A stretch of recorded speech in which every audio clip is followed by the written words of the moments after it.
Greetings to Dr. Fariza and anybody else watching this video. My name is Ng Zun Wen, and this is my video presentation for the Prospectro project in FEI 4302 subject. The goal of this assignment is to utilize the knowledge of physics and light to create a functioning spectrometer for around 20 ringgit. In this day and age, some might wonder why should we go through the trouble to create a spectrometer when we can just utilize online shopping to purchase one. Well, here's the main problem. A decent spectrometer would cost on the average 3 to 5,000 ringgit. This high cost puts it out of reach for many researchers, and thus it limits researchers to perform certain research. However, by utilizing some common physics knowledge and our DIY skills, we can create a spectrometer with decent accuracy at home. Building your own spectrometer is actually easier than what you might imagine. There are many online sources regarding the subject of DIY spectrometers. For example, there are YouTube videos, websites, articles, and much more. There are various designs when it comes to DIY spectrometers, but the most common designs are either based on webcams or a handphone. Personally, I have chosen the one based on webcam because I'm more familiar with the design. For my spectrometer, I adapted the design from this YouTuber. I choose to adapt his design because I have most of the items needed in my home already. The items needed are a webcam, an unwanted CD, a box, tape, scissors, and a blade. A spectrometer works by analyzing a spectrum of light. There are three physical parts in a spectrometer, which is a slit, a diffraction grating, and also a sensor. Besides that, a spectrometer also needs a piece of computer software to analyze the output and to give us a meaningful result. The purpose of the slit is to control the amount of light that reaches the sensor. Too little light and there won't be enough to analyze. Too much light and it will overwhelm the sensor, producing a weird result. The diffraction grating is responsible for generating the spectrum that we see. When an incident polychromatic light passes through the periodic structure in the diffraction grating, light interference occurs and the incident light will be dispersed. This means that each wavelength is reflected or refracted at a slightly different angle, which in turn produces the spectrum that we see. The sensor, as the name implies, is responsible for sensing the spectrum.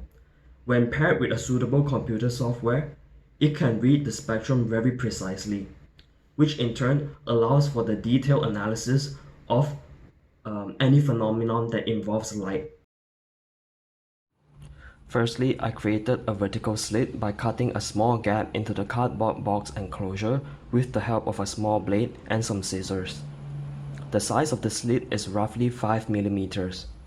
However, in my experience, the precise size of the slit is not particularly important, as it will work as long as the slit is not too big or too small.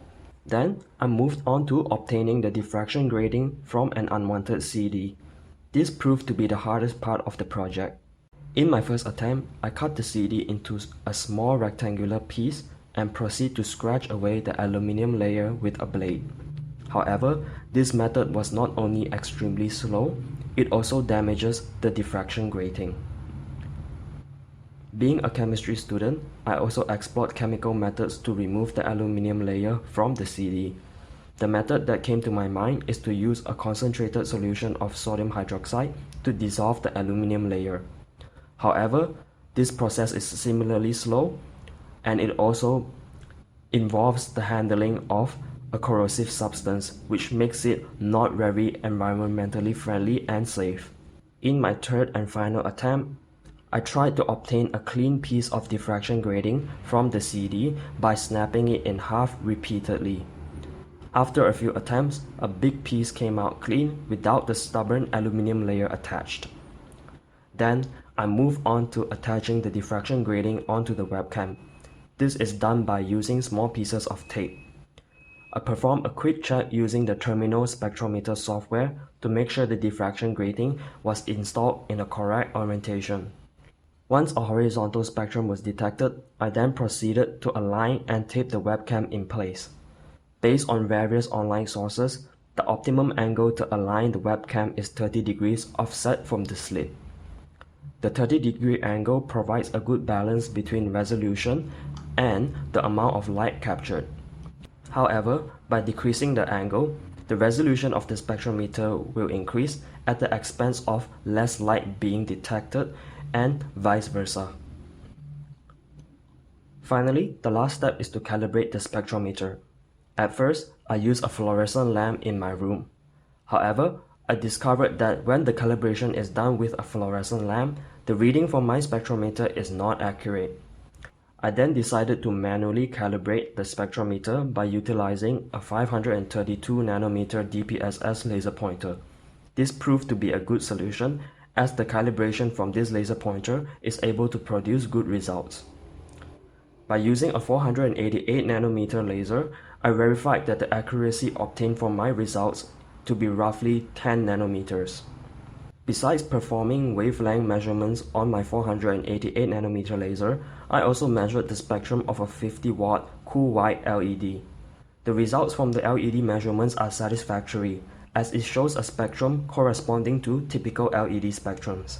As you can see, in this spectrum, there is a significant peak at the 440 nanometer region, which corresponds to the blue LEDs present under the yellow phosphor layer. Besides that, I also compared the spectrum of this LED against the LED found in a typical smartphone. Based on my results, the LED in a typical smartphone is slightly better than this LED because it has a broader and wider spectrum, producing a more even color. All in all, this project can be considered as a success, as the spectrometer made is able to produce a consistent result. The problem statement is also successfully addressed, as the whole spectrometer was fabricated with minimal cost. By doing this assignment, I find myself more knowledgeable when it comes to the topic of spectrometers. In fact, I'm now thinking about the possibilities of improving the spectrometer, such as using a diffraction grating with more lines, and improving the resolution of the spectrometer by using a smaller angle between the sensor and the slit. And I'm also considering miniaturization, which would help to make the spectrometer unit more portable. In the future, I will utilize this spectrometer created in this assignment to perform wavelength shift testing with a 505 nanometer semiconductor laser. Stay tuned to my channel for that video. Anyway, that's it for my video presentation. Thank you for watching and goodbye.